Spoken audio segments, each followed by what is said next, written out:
So in this session, we're going to talk a little bit about public-private partnerships.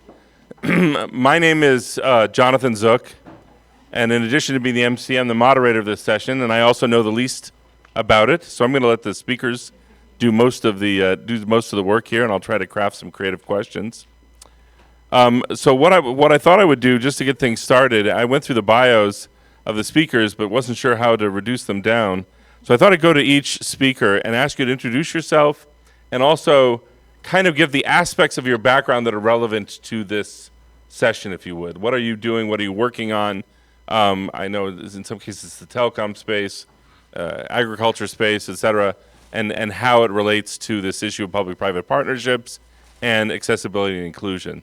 So I think I'll just start with my own bias toward the room, even though it's beyond being there.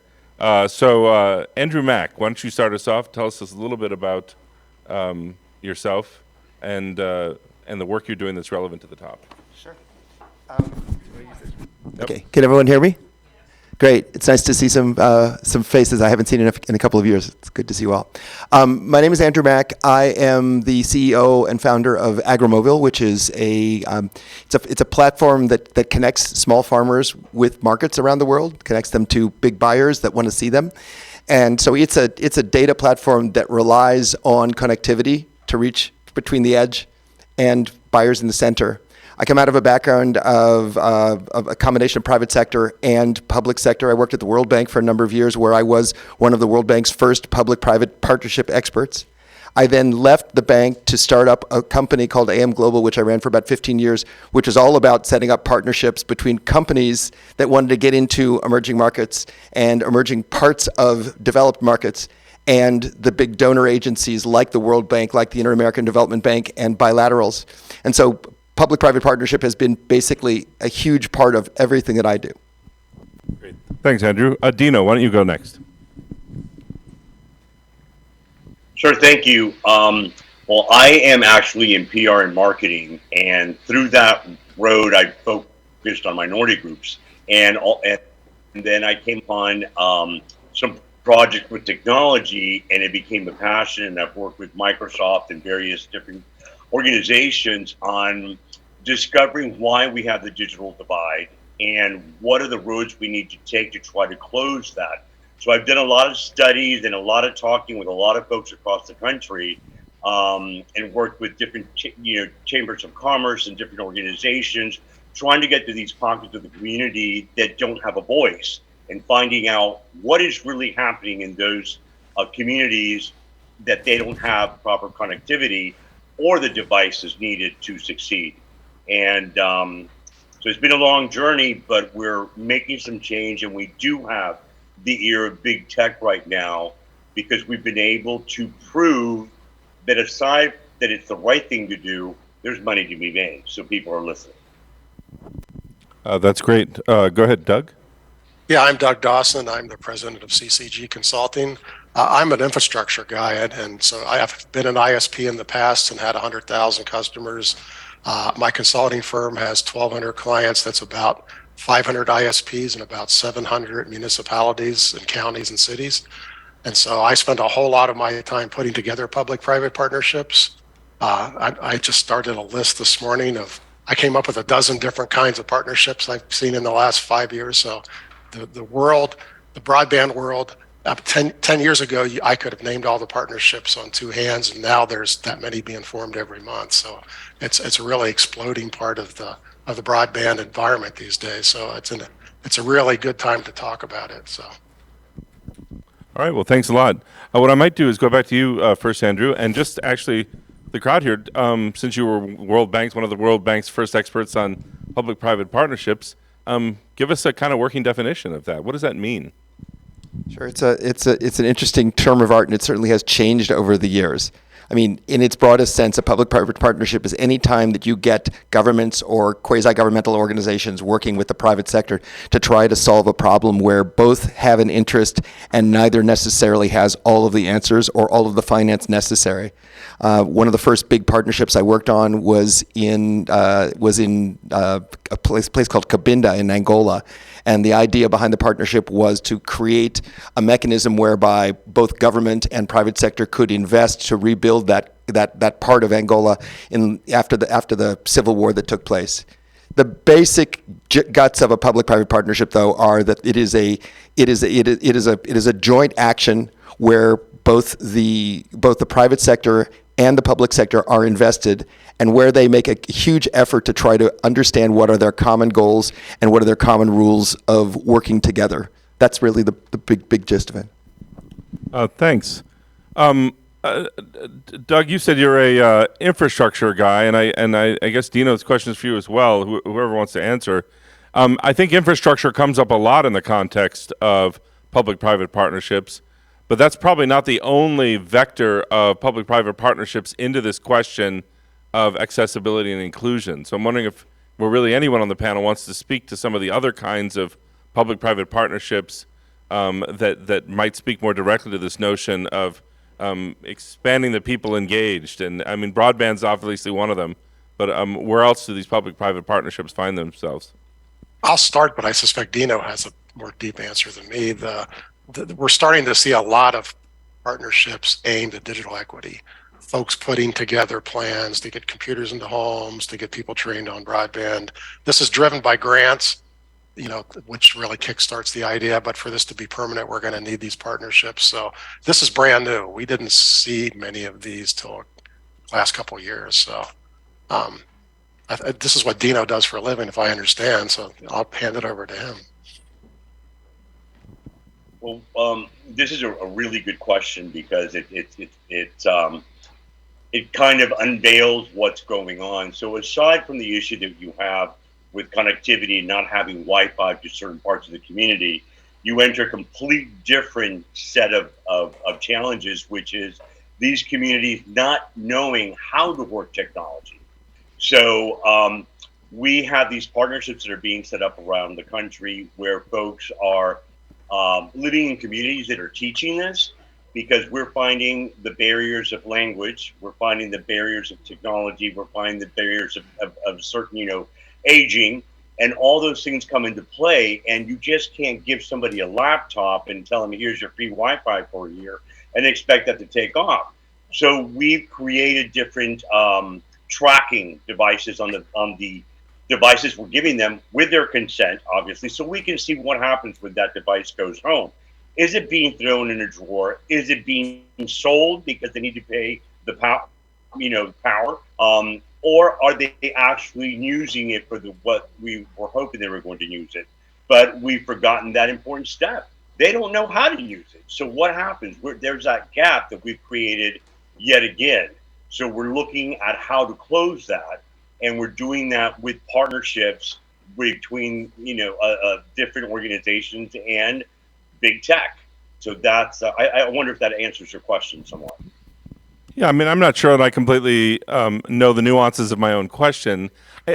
Part of my understanding is that a lot of public-private partnerships sometimes come out of the areas of business that are engaged in corporate social responsibility as well, that sometimes they are, in fact, PR exercises that have this side benefit of doing good as a result of the work as well. And I wonder if whether accessibility and inclusion have become sufficiently a part of corporate social responsibility efforts such that, basic accessibility and inclusion of underserved,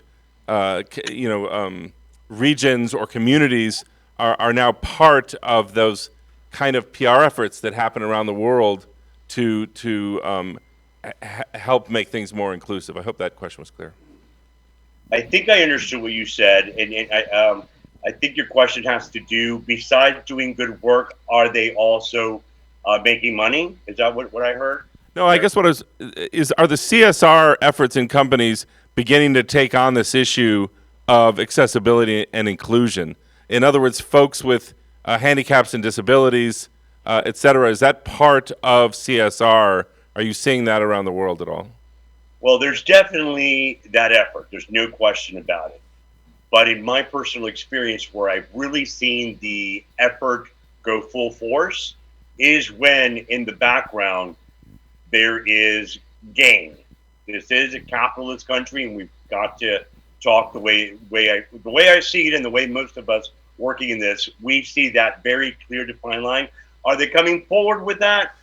Obviously not, but we don't care because we're getting this work done. So, but there is that that coexistence. There's no question. Did that kind of answer the question? Yeah. I could speak to that if you'd like. So, so we did, as part of the firm that I launched when I left the World Bank, we did a lot of work with the CSR departments of big companies, Chevron, Motorola, Oracle, Fortune 100 companies. The CSR budget that you're talking about is incredibly small in most instances, and whether they talk a good game or not, most corporates still are not very well oriented toward trying to capture social good. So one of the big things that we focused on was trying to help them take the thing that they had said they committed to and turn it into a part of their business, such that it would have the sustainability, it would keep going. If one person who was in charge of it got promoted, you wouldn't lose the initiative. Or where it's often the case, you mentioned a PR exercise. Oftentimes what there is the launch of a paper or a big PR exercise where there's a very big press conference and everybody shows up, and then there's really nothing else. There's no staying power within the company. So I definitely agree with, I think it was Dino who said that it has to have a grounding in the basic business principle of the company. If it's not connected to how you make money, it likely will not last. So that's one thing. But by the same token, it's very possible to do. That's where a lot of the time you bring in government. If you're on the corporate side, is you say, okay, this is something that's a positive outcome that, 10 years down the road, I know I want this externality to happen. We did a big project in road safety with Chevron and 2 parts of the World Bank and 3 parts of the Nigerian government and 10 other corporates when I was just starting out my firm in 2006. And that was all about, Chevron knew down the road it was very meaningful for them to have better road safety. They have products, they have people. That was a big issue for them to try to tackle. But it was too big an issue for them to tackle alone. And it wasn't front and center enough for them to tackle it without leveraging other people's resources. And so we worked very, very hard for all of the private sector companies that were involved to try to pull out of that what were the economic interests that they were going to address by investing in this program, how they were going to be able to keep it going, how they could leverage other people's resources, how it fit with the business, in this case a big project, that the roads project that the government and the World Bank were doing. And as a result of that, you have a very strong sustainability. That group that we put together is still 16, 17 years later, still working, and none of the people who are originally involved in it are still part of it. So that gives you, once you reach to the core of what the corporate is all about, you connect it to their business process, then you've got a really successful partnership. Let me give you a different perspective on the same question. We have a big expectation in this country that the ISPs, the internet service providers, will go out of their way to make sure that people are connected to their networks. And so there's federal funding programs. The ACP is one that gives low income discounts. But what I have found in real life is the ISPs only give it lip service. Only 1 or 2 ISPs that I know are signing anybody up for real. Most of them are participating in these programs, and if you call in and ask to get on it, they will work with you. If it's not too hard, they will give up on you fairly easily. And most of them are participating in name only, and they barely sign anybody up. And that's because it goes back to what Dino said. It doesn't make them any money. They put a lot of effort into signing up a low-income household. The government pays a $30 piece of the bill, but the ISP doesn't make a penny more than they would have made if they had that customer without the discount. And so we're just seeing them not stepping up and participating in this. But the program was designed with them to take charge and make this work, and they're not making it work. They're not signing people up. And so we have, the estimates are, 30, 40 million homes that could qualify for this discount, and we have only a small fraction of folks actually getting cheaper internet. So Yeah, Doug, you mentioned a lot of this was grant-based work that you were working on. So the kind of obvious role for government in a public-private partnership is money. But I'm wondering if you or Andy or Dino can share some of the other roles the government might play to help facilitate a project. I can imagine a traffic project needing a lot of regulatory help and things like that, and a broadband project, and there's is accountability, for example, one of the roles that government ought to play in these public-private partnerships. So I could speak to that if you'd like. The government really does play a lot of roles. One of the most important roles that government plays is a convening role. Oftentimes it is more difficult for a corporate to say no when government asks, and it's also safer for them to say yes, and for them to bring themselves together with the community. A corporate may be able to have a conversation with a community that's underserved with government in the room that they couldn't have otherwise. That maybe makes it safer. It maybe lowers the risk from. We don't think about it, but corporates are larger, are typically large organizations. They tend to be very conservative and risk averse, right? So one of the best things that government can do is to help de-risk a project, right? The other thing that government can do is government has a long-term time frame. When you look at corporates oftentimes have to report out quarterly earnings. They have to report out quarterly progress. They have to report out if they receive grants or loans. They have to report out on a regular basis. Government has the ability to think in 2, 3, 5, in the case of Singapore, in generational terms, right? And what that does is that gives you more balance. I'll give you an example of something that we're doing right now in Tanzania, which is really interesting, and I think it's very much the same as the conditions that you might find in northeastern Mississippi or the Central Valley in California in some places, where we have rural communities that are mostly agriculturally based, and they struggle because there isn't quite the level of connectivity they need, and yet we know that within 5 years, everybody will have a smartphone because there will be no more dumb phones sold in the developing world. And so government, which has the ability to look at these 5-year plans, says, okay, I'm going to seed some of that money to help the private sector to get into these areas. We forget how much a lot of the models that undergird our society are actually density-based models. Think about the banking system with bank branches and ATMs. Think about the old telephony systems where you're close to where all of the big cell towers are and things like that. So if you work together with government, you have that ability to leverage research, to leverage resources, and to leverage their convening power. And in the case of Tanzania, their government, similar in Colombia, where we're also working in Colombia, they're being very aggressive in trying to help the private sector get out into those rural areas because they know that down the road, if they can convert those rural people into rural data customers, they've actually got a potentially viable business model. Let me give you a real example. There are cities in the U.S. who are stepping up big time. West Des Moines, Iowa, just decided they were going to build a conduit network to every home and business in the city. And in having that discussion, they said there was a very reasonable chance that they never get all their money back. So they know that's something that the private sector was not willing to come to town to do because that was a very expensive undertaking. It's 100% buried, the most expensive kind of construction. But they knew that once they built it, that ISPs would show up and serve on it. And in fact, ISPs have shown up and are serving on it. Google Fiber is there. CenturyLink decided to get on it. There's probably going to be 3 or 4 ISPs on this network. But they spent the money to get it done because they said the long-term benefits that come to the city from having everybody connected far outweigh any costs that they would lose on bond financing over the years.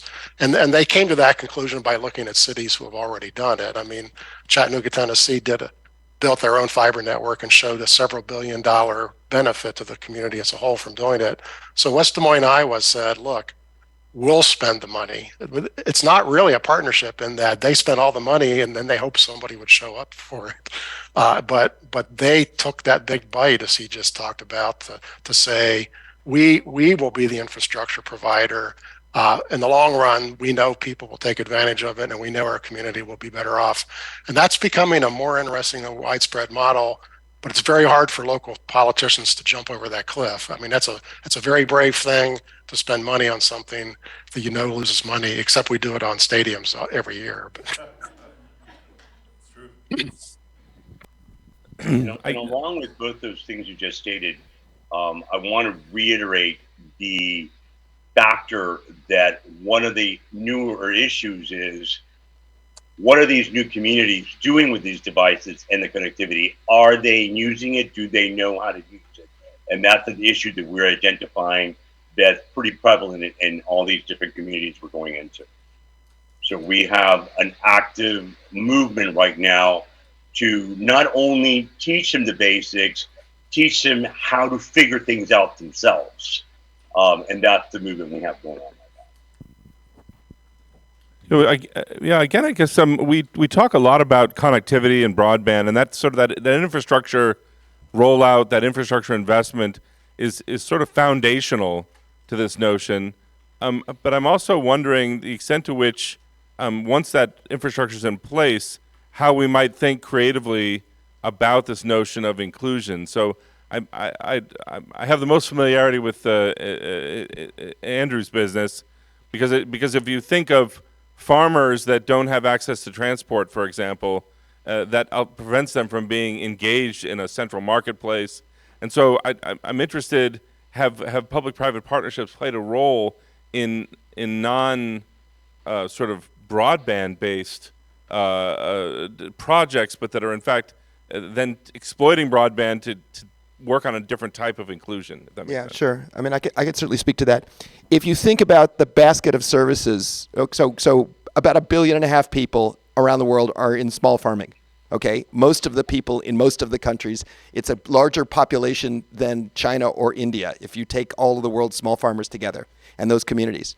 And it's true. I mean, they have to get to markets, but there are a whole basket full of other services that they're missing out on because they're off the data map, right? They're missing out on access to finance. They're missing out on access to healthcare. They're missing out on access to education. And one of the things that we've seen is that there are companies, for example, credit unions and banks, that want to deal with those people. But if the cost of client acquisition is too high, the cost of servicing someone is too high because you have to ride on a motorbike all the way out to the edge of the road 2 hours and all the way back, that's a long time to make a $2,000 loan. So if you're interested, for example, in microcredit. And so what we found is that actually makes for a very good public-private partnership because the data, the government cares deeply about making sure people are more successful economically because that's their tax base. They're very interested in making sure that they're more successful in terms of their health because that's their worker base. Right? And so what you're starting to see is that the infrastructure piece is just the leading edge of a whole basket of services which you might say go into making a more productive, more engaged, and frankly more economically successful and probably less unstable citizen base, which every government on earth wants. So part of this is about reaching out into the countryside, and part of it is about reaching into some of the underserved urban areas. But they have a lot of the same basket of services that government wants them to have, and that the private sector probably can't do just on their own. Now, interestingly, in this country, private sector's out in front on farming.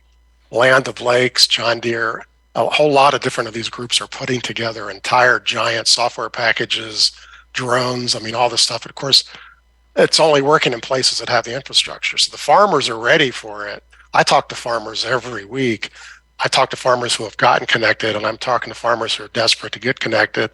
In fact, a farmer just told me this week he's not a farmer anymore. He's now an IT specialist. So, but a huge amount of farms don't have the connectivity, and so the second they get it, those training packages are there for them to use it. So the private sector has leaped out ahead of that. Of course, their incentive is they make money selling all these various pieces of equipment and software that go along with that connectivity.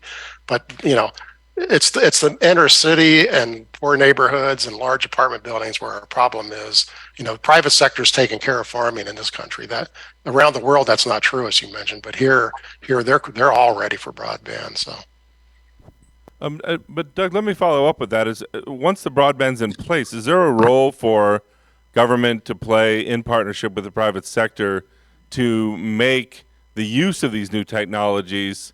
I don't know if it's training or implementation, or is the private sector really in a position to just take care of that once the broadband's in place? Is there once everyone has broadband, is there no longer a need for public-private partnerships? Oh, there's a huge need, just not for farmers. Farmers are going to be trained by those large companies. Now, there is an interesting agricultural need here. One of the stakeholders who's just been ignored are migrant farm workers. And that's become a very competitive market just to get them to come to your farm in the first place. So having broadband is essential to get them there, but they also need help in using broadband. They want to communicate with home every night and do all those things that you want to do on the internet.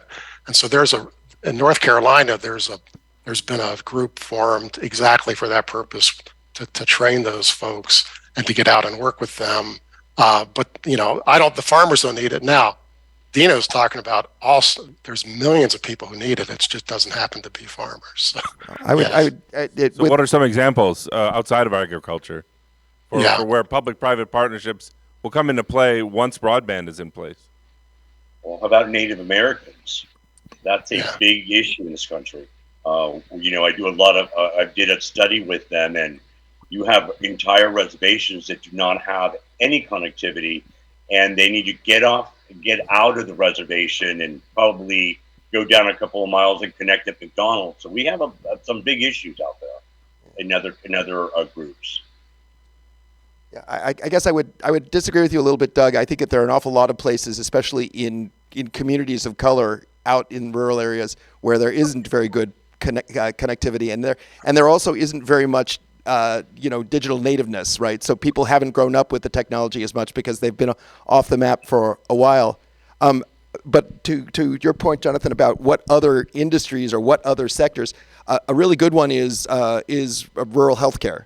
I was reading a statistic the other day that said that 50% of all of the rural hospitals in the United States have gone out of business or are going out of business within the next 2 or 3 years. So we need to clearly there's a role for telemedicine and things like that, but you still have to figure out what the business model is for that. You still have to make it work with in-person medicine, and you have to give people the ability to be informed consumers of whatever it is they're getting. I mean, that's one of the things that I think we take for granted, is that we've grown up with so much technology in our lives that we know how to manipulate it. I even look at the difference between myself and my 11-year-old son, and he guesses right when he's searching for things more often than I do because he's grown up with it. I think that there are things like access to social services, especially healthcare, which are mission critical, where the cost outlays are very significant, where I don't think we've really solved the problem yet, and there will for sure be a role for government down the road. Yeah, I mean, I guess I would add to that in the context of healthcare, some of the issues has got to be regulatory, because right now the industry, the healthcare industry, is led around in many respects by what Medicare and Medicaid are doing. And so unless they accept reimbursements or do reimbursements for remote care, then the health insurance companies won't either. And so just government's playing a role in changing the way we think about how doctors are compensated is going to be a big part of remote health care for sure. What do you think? Go ahead. Let me follow up. I mean, there's probably 40 million people who are below the digital divide. I mean, we have a huge number of people in both cities and rural areas who don't have any digital knowledge. They've never used a computer.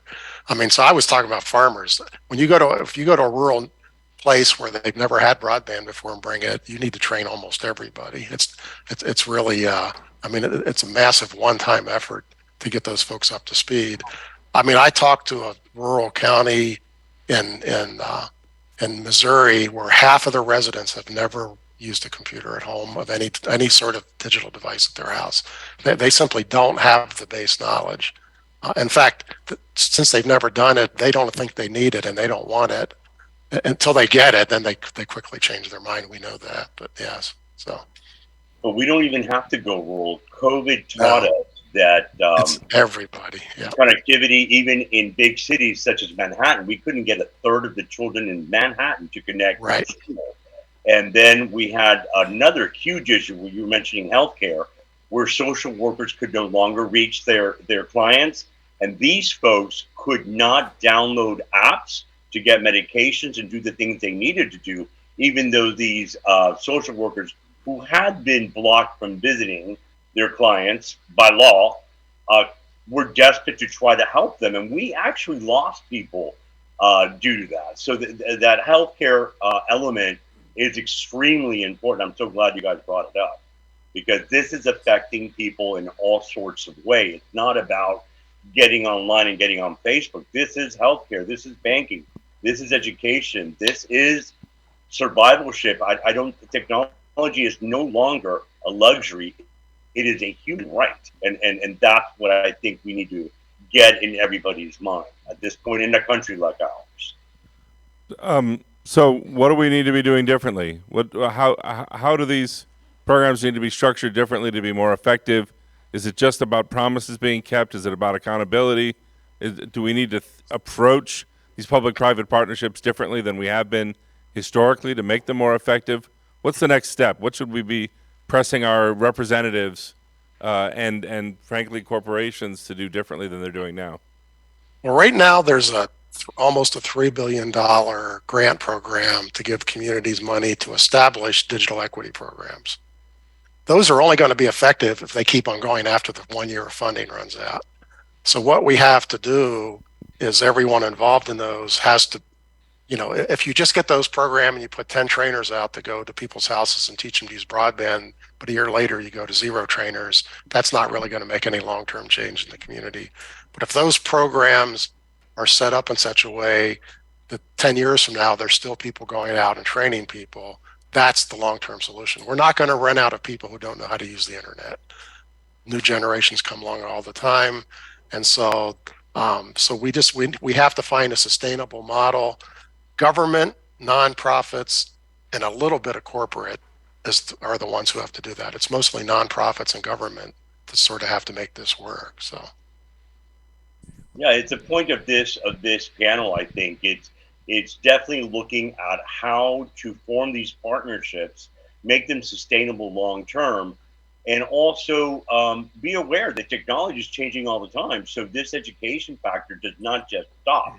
It is a long-term thing. People start aging out, and their technology skills are also aging out.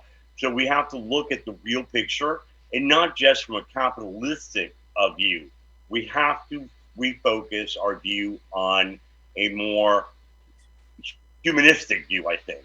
And is anyone doing that? Are there examples that folks here can be looking to for where it's being done right that others should be following, or is there really just new? You've got a lot of folks in academia here. Are these areas of research for folks? Do the answers exist and we're not doing it, or do we not know how to do it? There's not been nearly enough of it done, but there's some very good examples. In Chattanooga, there's a nonprofit run by Deb Sosha, and she went to the city has their own broadband network, but they never did any digital inclusion. They never trained anybody. And she went to them with a proposal to give her some funding. She raised the rest elsewhere. And she announced to the public that she was going to have training schools. She thought she might get a couple hundred people, and she got like 5,000 people signed up. I mean, the need is really drastic there. And they had no idea it was that big. And so, they've not been able to train that many people yet, but her system is really working. And what she found works is you have to train each person on what they're most interested in. If you want to go teach my grandmother how to use internet, teach her how to use knitting patterns, because you got her hooked, man. And if somebody else, it's going to be how to get on a social network for someone else that's playing games. And if you teach each person what they most want to do, they learn all the rest on their own. And so we know the training methods that work, but there's very few of these programs. Hopefully these grants will kickstart hundreds of new ones. But there's been very good systems. There's a place in Charlotte, North Carolina, who has given out something like 100,000 computers to homes that don't have them, and to homeless students and that sort of thing. And so they really have it down to an art form. They actually raise the money. They pay high school kids to refurbish the computers so they make a good living wage and learn a skill. They get them out to people and they train them how to use them. And so it's there are a few programs around, but unfortunately, it's probably not a list of more than 100. I mean, I'm just guessing, but it's not gigantic, unfortunately. But we now know the models that work. So I think I could speak to this. There are three principles, if you will, that I think are really important. One of them is urgency. There needs to be some urgency in what we're doing. There needs to be, in the case of the work we're doing with farmers in Tanzania, Ghana, and Colombia, their urgency is they have crops that they need to get to market, and if they don't get them to market, they lose that money. So that they're trying to feed their family, they're trying to make a better life for themselves. That is a real-time urgency, right? The second thing is trying to find the right partners. It's not just necessarily the people who want to be up on the stage with you. It has to be someone for whom there's an economic benefit. If the private sector is not going to make any money doing this, then that's going to be a miss over the medium term for sure. And I think the third thing that's probably the most important thing is having some real clear goals that people can call you on. Because what we've seen in a lot of instances is exactly the kind of program that you mentioned, where there are commitments that are being made, there's a ceremony that takes place, there's TV, a couple of people put it on their LinkedIn profiles, and then nothing really happens. And if we have concrete goals where we can say, this is something that needs to be accomplished, here's how we're going to measure our success, here are the people at the table, and constituents, citizens and NGOs and the press and others can go back and look at that over, 6 months down the road, 2 years down the road. They can see whether there's been progress or not. That's really meaningful. Too many things get started, too few get finished. The urgency argument, there's one thing that's also an Africa example in this case, but it's very, very, I think it's related, is during COVID. As you may remember, there was a mad scramble when COVID first started to figure out who got access to the vaccines. And wealthy countries bought up a lot of the vaccines and were not interested in sharing them in any meaningful way. And some of the most important business and commercial leaders in Africa started talking to the Africa Exim Bank and the AU, the African Union, and others. And 3 or 4, I think it's 4 or 5 of the most important actors on the continent got together, and they'd call each other every night to say, okay, we need to solve this problem. It is urgent. We can measure what it means to get these vaccines to people or not, right? We're tracking this stuff all the time. And they knew that they knew there was an urgency around it, and that it was ultimately about the economic future of the continent. And they came together and they solved the problem for Africa, and Africa made it out of this out of the biggest health crisis in recent history. So it certainly can be done, but it's got to be done in a way where it's not a short-term. Let's get a PR event and move on to the next thing. Doug and Dino, you guys work more domestically, I think, than Andy does, but you may not work with these folks. One of the organizations, if you will, government agencies with which I have some experience is economic development offices at the state and county level, and I feel like historically they've been very focused on basically trying to poach a factory or a manufacturing plant from another state or county to move to them to create basic employment. Is there any kind of a light on the horizon with those economic development efforts to steer away from this sort of old world way of thinking and steer in terms of entrepreneurship and other areas? Because that seems like an area that would be ripe for public-private partnership. Because Amazon, for example, has every desire to get rid of all of its employees, right? So they don't want to be called on to employ more people, but I think they would love to be part of an effort to train more people, to be entrepreneurs, to be online sellers, to do things like that are, as you say, economically beneficial to both parties. And I'm just wondering whether or not you guys have had any experience with these economic development offices and whether there any movement in that direction, or are they still sort of ensconced in this, bring a factory here and I'll give you a tax break? Interestingly, that model's broken. Hardly anybody does that anymore, except you can't turn down someone bringing a gigantic car manufacturing plant, right? But communities have, for a large part, stopped poaching each other. In fact, the biggest in rural counties, I work in a lot of rural counties, the number one thing they are stressing is work at home. People working at home flood their economy with good paying jobs that they're making from an employer in another state. And when you're in a county where the average household income is a third of what it is in cities, getting people making $50,000-$100,000 jobs in their communities is revolutionary. They make more money getting 100 people in that county with good paying jobs online than they do bringing a factory. And so that's really been the new thrust. And of course, they need broadband to do that. But there are a lot of communities that are really working towards that. Some of them are paying people to come there to work at home, once they get a fiber network in their place. So I think a lot of local economic development folks have recognized that broadband is one of the 2 or 3 keys to their long-term success. I mean, they will tell you that. So yeah, we just don't see. I mean, I'm sure there's still communities doing the old style, but I've talked to 100 of those agencies in the last 2 years, and hardly any of them use that model anymore. So Are they going beyond broadband? Are they going beyond broadband though to the work itself? In other words, like I said, helping people figure out how they're going to work from home or what they might do once the broadband's in place. I can give you a clear example. What we have done. Maybe get closer to your microphone, if you would, Dino. Thanks. So I can give you a clear example of this working in the right direction. So we reached out to different organizations, one of them being the Georgia Hispanic Chamber of Commerce, which is one of the largest in the country. And it's all dependent on who's in the helm. And she got this right away. And what they've created is a subsidiary to the chamber called the Business Center, where they became very active and still are on educating the entire state in different, online, by going there in person and making sure that technology is part of the Latino education forum. It's not just about this, that, and the other, but they've recognized the importance of technology and they put it in the forefront.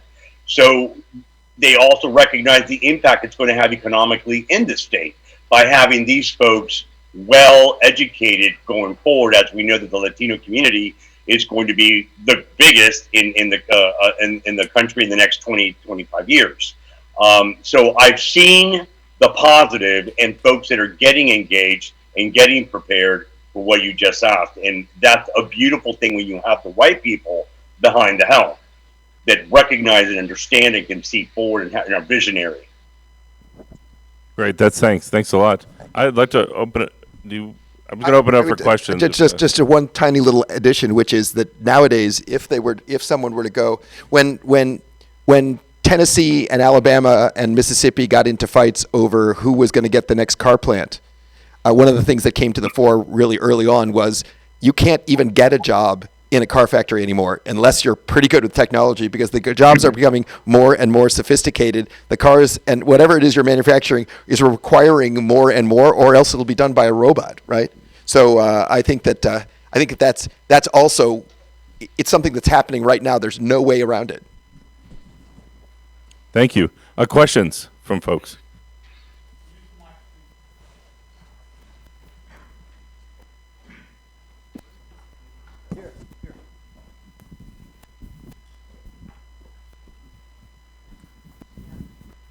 Well, can you hear me?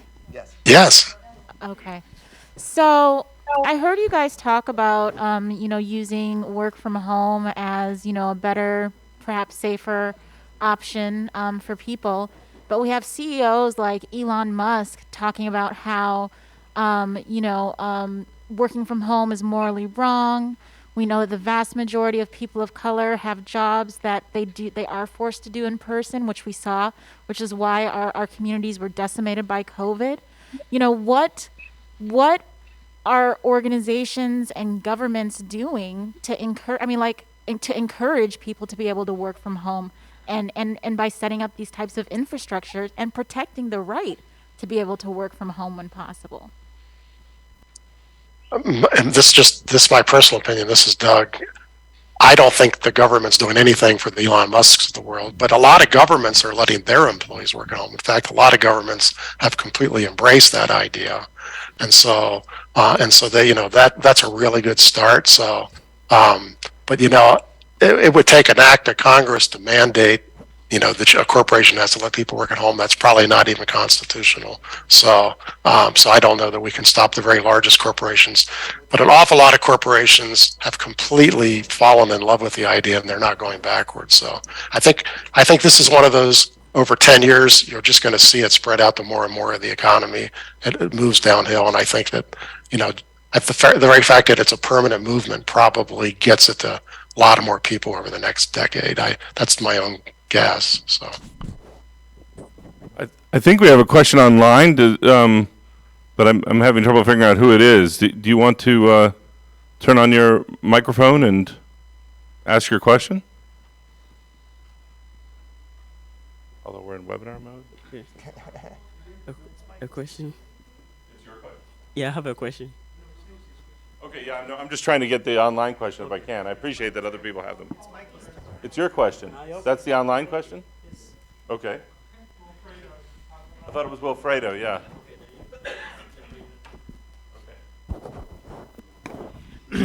No, there are many positives about public-private partnership, but at the same time there is a flip side as well.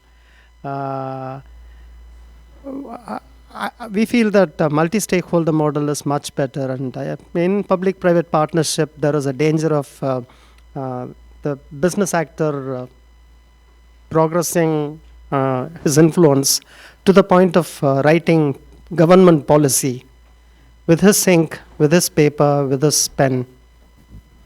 It has happened in many sectors in many countries, and so why do we still persist with this public-private partnership terminology? Even if you have improved it, it could mean the same thing for many people in many countries. So certainly, public-private partnership is a tool, and it can be used well or it can be used badly. I think it depends a lot on the public side, the private sector partners, and on the strength of the government.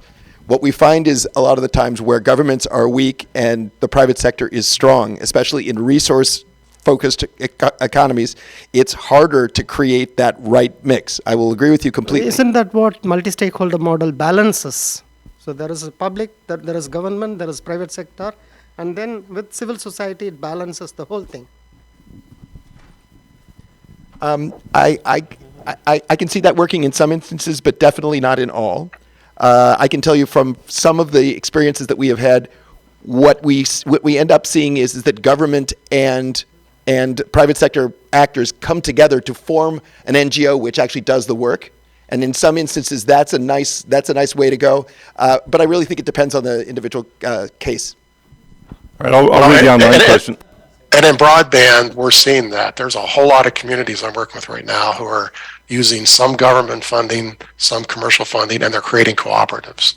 It's a business that's going to be the ISP for the community. They're going to make sure everybody gets connected, every household. They're going to make sure everybody gets trained. And so that's the middle ground between the two pieces. Unfortunately, that's a rare model. You're exactly right about that, but it's a great model. So that's a good segue into Wilfredo's question. What is the key difference between a public-private partnership and a private finance initiative? Can both coexist in a project? And in terms of public-private partnerships, after a project is completed, who owns it? Well, for the financing and the operation are just two different things. You're absolutely right about that. And the answer is I've seen examples of those two things working well together and of those two things conflicting. It just depends on the circumstances. The private finance initiative, it can really be a wonderful thing when it works right. So, yep. A question? But it goes back to the earlier question, who's in charge of it? I mean, that's what it really boils down to. So. Well, and I think it goes back even further. If you set up the partnership in a way that is largely transparent and is goal-based, where everybody knows what their role is and where external parties are read in at the very beginning, then your risk of elite capture is really much lower. But if you don't have clear goals and there's a lot of fuzzy talk at the beginning, you may never have any action at all, or if you do, there may be the kind of action that you don't want. And you just described the number one problem with PPPs in this country. People don't talk out the pros and the cons on day one before they start. Nobody likes to talk about the downside. They only want to talk about the good goals. So. Go ahead. Okay, so my name is Shadrach Ankra from Ghana, and yeah, I'm coming from a country where we face a lot of these connectivity issues.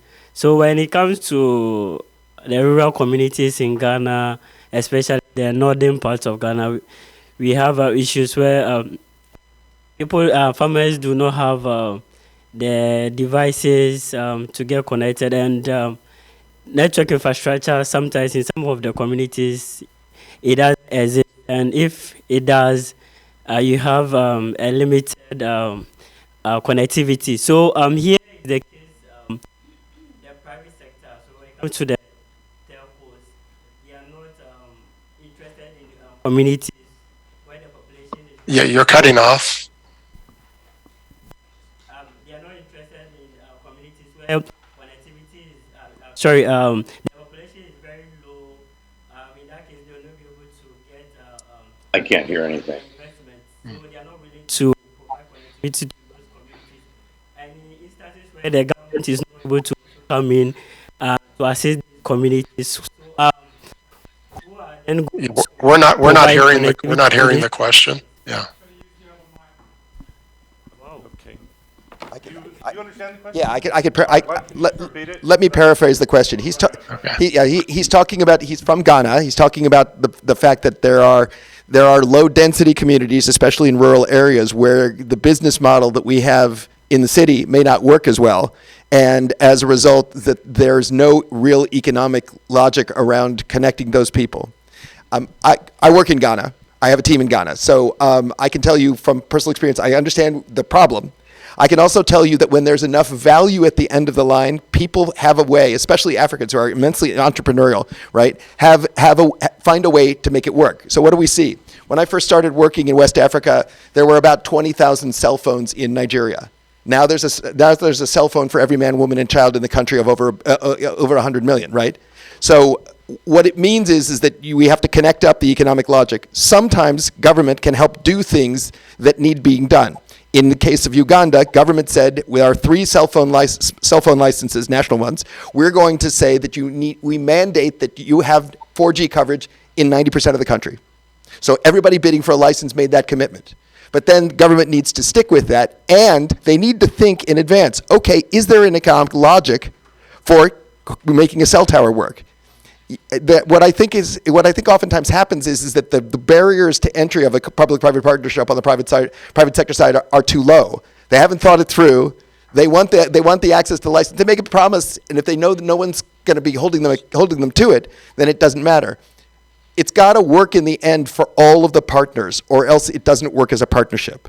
So in the case of Ghana, you have to figure out why are we trying to connect these people? What are they going to do with the internet? To the earlier point where you were talking about what's going to be if it's not knitting for his grandmother, right? Then what is it? It's agriculture in the case of Ghana. If you're a sorghum farmer, you need to get your stuff to market, right? Full stop. So that's your entry point. But we haven't done enough thinking about the business model, and that's really the next frontier, I think. All right, last question here. Hi, I'm wondering if in the actual brass tacks of implementation, making these work, is use of local economic development offices viable? If you walk into the local office at, I don't know, Loudoun County, I don't know where, but and say, hey, is there anything you're trying to get accomplished? Are there goals that you have that a public-private partnership might assist? Or is it just, you got to go in there and sell them everything from ground up?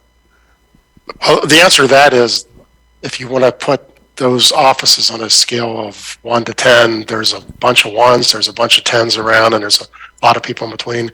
Some economic development offices are just amazing. They have completely grasped these ideas, and they're out promoting them. Other ones are sort of placeholders, and they don't get very much done. It's back to the accountability. So yeah, we see every possible range of good to bad of those offices. Good ones can make a giant difference.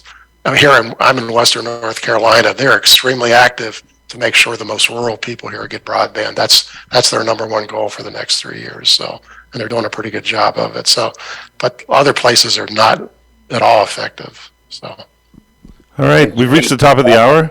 Really appreciate join me in thanking Doug, Dino, and Andrew for their participation in the panel. thank you. And this is now the start of a 30-minute break, and we'll be back, is it not? 15-minute break? Oh, I have until 2:15? Why? Oh, I didn't think my schedule said. We can ask another question, yes. Sorry, yep. Trying to do two jobs.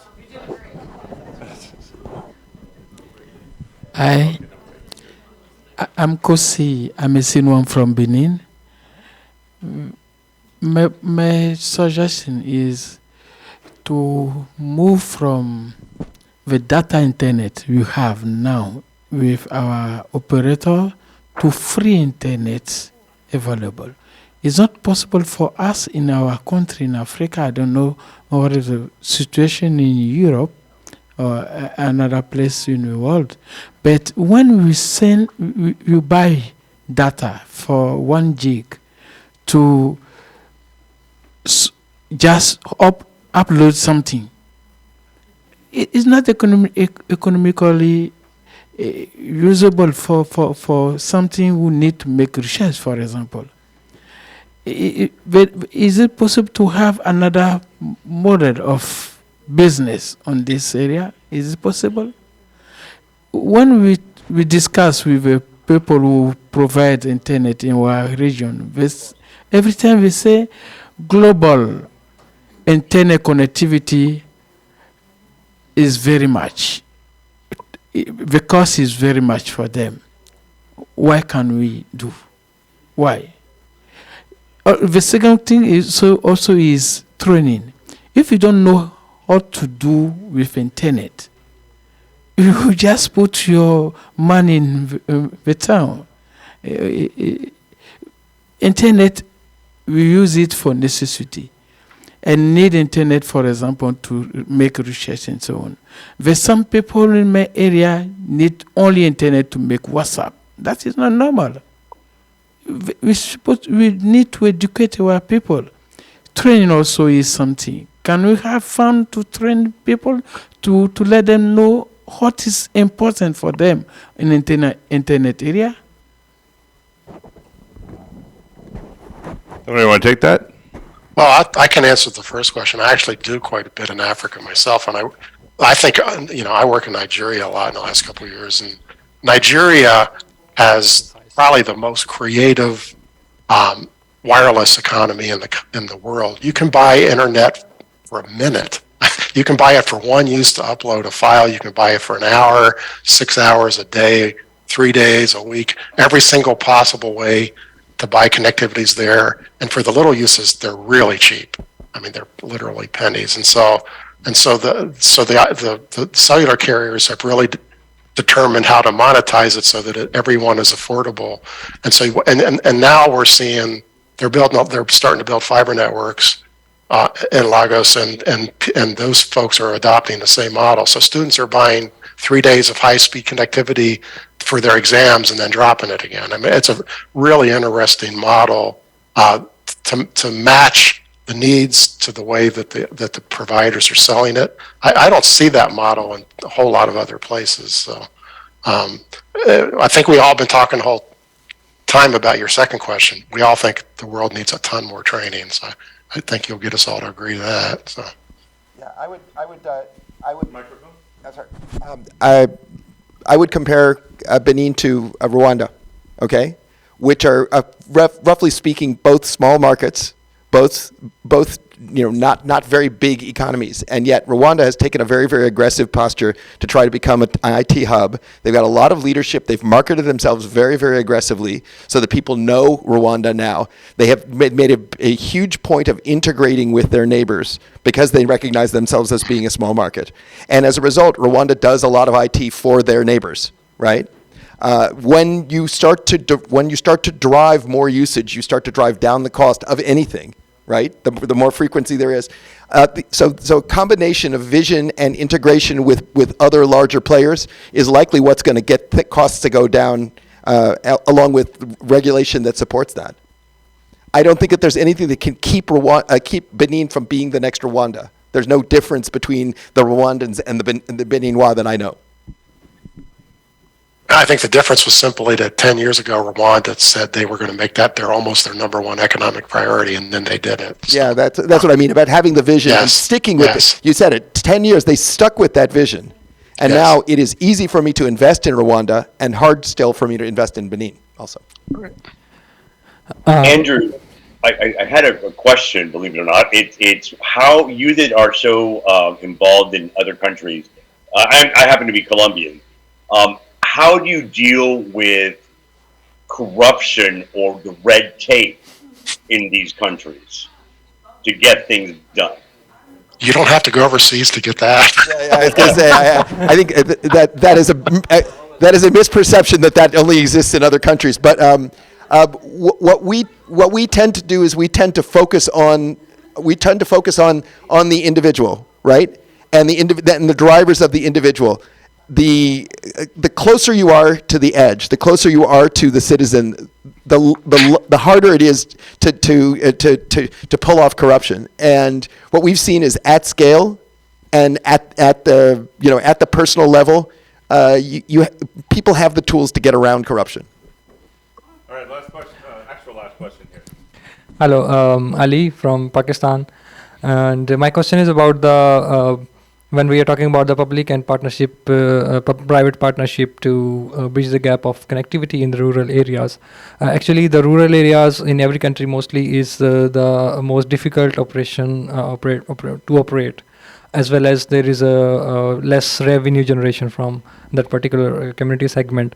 So clearly, it looks like a loss from public sector they're going to bear, and how much they are going to sacrifice there is a regulation cost, operational cost, licensing, etc. And then private sector, what are the gap which government can sacrifice and the private sector can make, so that there is a service which enough. There is a clear that the demand is there in every country. The rural community is growing, and the demand side is there, but the supply side, what could be the key benchmark? Well, we have that exact issue here. The vast majority of the surface area of the U.S. has terrible broadband, and so this country is throwing a $42 billion grant program. We threw another $100 billion of what's called ARPA local funding to help get this fixed. The government has to subsidize getting infrastructure in rural places. Commercial companies are not going to go out and build networks where nobody lives. The problem is that's not a sustainable model, back to the word we keep using, because somebody's got to pay to keep that running over the years. And so we're building them now, and let's hope over the next decade we figure out how to make them sustainable before they deteriorate and don't work anymore. But the answer is the government has to step in to solve rural infrastructure problems. There's no other way around it that I know of. So Those are great words to end the session on. So once again, I'll ask you to thank Doug, Dino, and Andy for their presentation.